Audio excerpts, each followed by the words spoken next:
നമസ്കാരം. ന്യൂസിലേക്ക് സ്വാഗതം.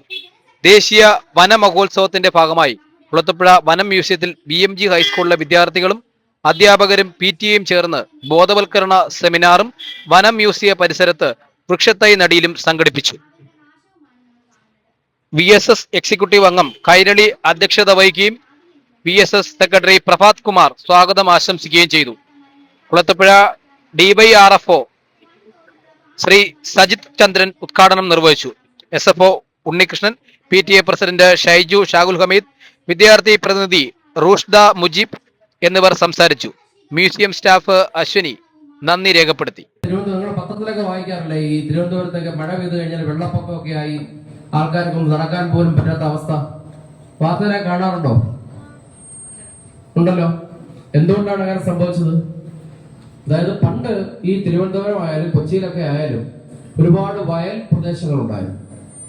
ഈ വയലിലേക്ക് വെള്ളം ഒഴുകിച്ചെന്ന് അവിടെ ഭൂമിയിലേക്ക് താഴ്ന്നിറങ്ങുന്ന ഒരു അവസ്ഥ ഉണ്ടായിരുന്നു. ഏറ്റവും കൂടുതൽ ശ്രദ്ധ കൊടുക്കും.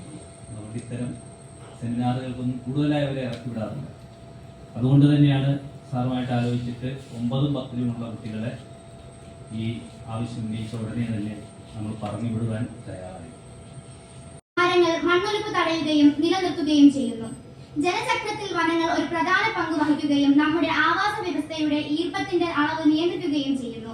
വനങ്ങൾ ദശലക്ഷക്കണക്കിന് മൃഗങ്ങളുടെ സ്വാഭാവിക ഭവനവും ആവാസ വ്യവസ്ഥയുമാണ്. വനം നശിക്കുന്നതിലൂടെ അവരുടെ നാശവുമാണ് നമ്മൾ കാണുന്നത്. വനനശീകരണം പൂർണ്ണമായും ഒഴിവാക്കാനാവില്ലെങ്കിലും അതിനെ നിയന്ത്രിക്കാൻ നാം നോക്കണം. പ്രായപൂർത്തിയാകാത്ത മരങ്ങൾ കഴിയുന്നത്ര മുറിക്കാൻ പാടില്ല. വൻതോതിലുള്ള വാണിജ്യ വന നശീകരണവും ഒഴിവാക്കാൻ നാം ശ്രദ്ധിക്കണം. ക്ലിയർ കട്ടിംഗ് അല്ലെങ്കിൽ സെലക്റ്റീവ് കട്ടിംഗ് പോലുള്ള സമ്പ്രദായങ്ങൾ സ്വീകരിക്കുന്നത് ദീർഘകാലാടിസ്ഥാനത്തിൽ ഗുണം ചെയ്യും. വനനശീകരണത്തിന്റെ ഏറ്റവും സാധാരണവും മാരകവും